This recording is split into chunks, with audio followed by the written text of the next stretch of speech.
In the skies above the World War I battlefields, the aircraft had become a new and deadly threat.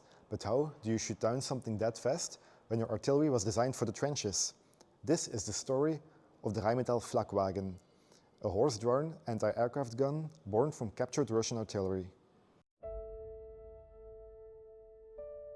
In 1914, at the Battle of Tannenberg, German forces overwhelmed the Russian Second Army, capturing thousands of soldiers and weapons, including large numbers of Putilov M1902 76.2mm field guns. They also captured large stocks of ammunition for the gun and produced their own when these were depleted. These guns were reliable, accurate, and used a hydromechanical recuperator, state-of-the-art for its time. German engineers at Rheinmetall saw potential and began converting these captured weapons into something new: anti-aircraft artillery. The core of the design kept a Russian barrel and recuperator, but it was mounted into a custom fork and conical pivot, allowing it to elevate up to 85 degrees, perfect for vertical fire. Engineers shifted the trunnions rearwards and added a compensating piston to balance the long, heavy gun. The full name of this artillery piece was the 76.2mm Rheinmetall Wagenflak L30 Russ.02. So 76.2mm is the caliber of the cannon, so the width of the bore of the gun breech.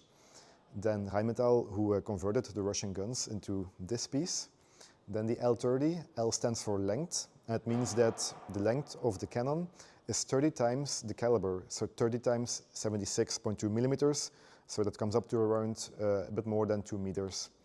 And then the Russ.02 at the end, Russ meaning that it was a former Russian gun, and the .02 means that this gun was built from the Putilov model 1902. And that's important because the Germans also captured different types of Putilov guns, such as the Putilov model 1900.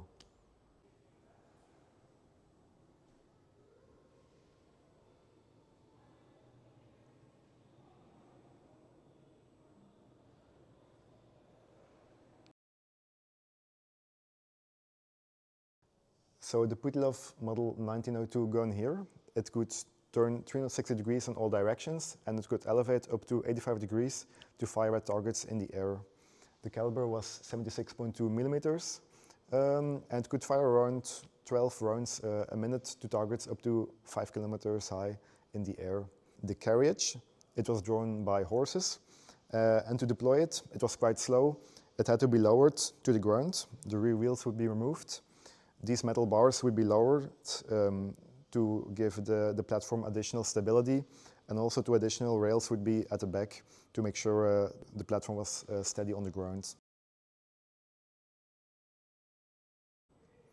Weapons such as these were Germany's answer to a more mobile anti-aircraft defense in 1915. Rheinmetall actually developed several variants using the Putilov captured Russian gun. For example, you also had the Flak, which put the cannon on a static fixed kind of structure for protecting against aircraft on static positions. You also had the Wagenflak, in which they put the cannon on a railroad cart for protecting trains. And you also had the Wagenflak, which put the cannon on a horse-drawn carriage such as this one, also for a more mobile road-bound protection for convoys, depots, more behind the friendly lines.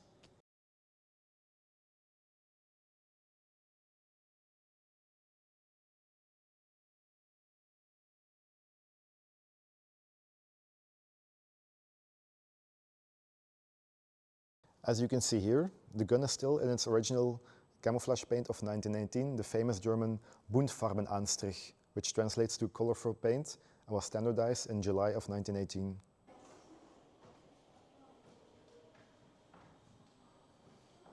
Of this exact type of flakwagen or Wagenflak, there were only 4 built, so it's a quite rare vehicle.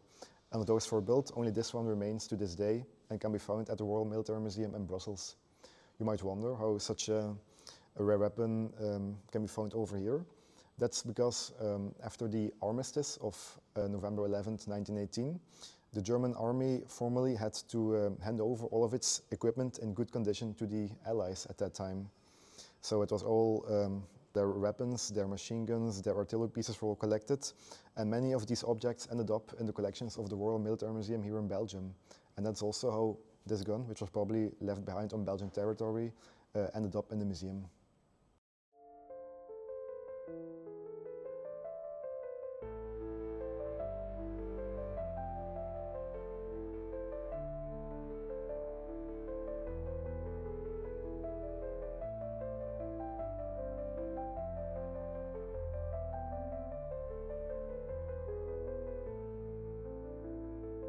The Flakwagen was not the only attempt to create an anti-aircraft vehicle with this gun. While the Flakwagen was mobile, it was not suitable for rough terrain, so the Germans went one step further. You have probably heard about the first German tank produced during World War I, the A7V. When the A7V was first developed, the design committee made allowance for the chassis to be fitted with an alternative load-carrying body. This became the Überlandwagen, the overland vehicle, a tracked supply carrier built on the chassis of the German A7V. From this carrier, the A7V Flakpanzer was developed, probably the first tracked anti-aircraft vehicle in history. 3 were built and trialed in 1918, but they most likely did not see combat. The cargo bays were extended well over the front and rear of the vehicle, making the Flakpanzer longer. Each of these bays held an anti-aircraft gun mounted on a pedestal. These guns could reverse 360 degrees and could also elevate to fire at enemy planes.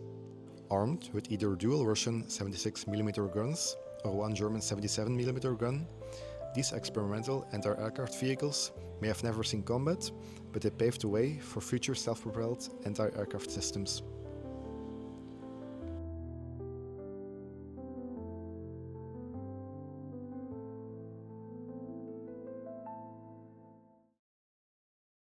If you enjoyed this video about obscure military tech, like our video, subscribe to our channel, or let us know in the comments what other topics you want us to treat.